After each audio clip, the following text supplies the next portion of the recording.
अस्सलामुअलैकुम पाकिस्तान रेलवे के तमाम ही फैंस को एक बार फिर खुशामदीद। अभी मैं आपको दिखा रहा हूँ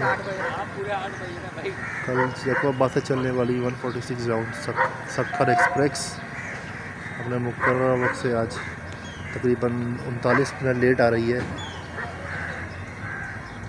अभी आप देख सकते हैं चनेसर हॉल्ट स्टेशन पे क्रॉस करने लगी है 146 राउंड सक्खर एक्सप्रेस, इसको GMU 30 लीड कर रहा है।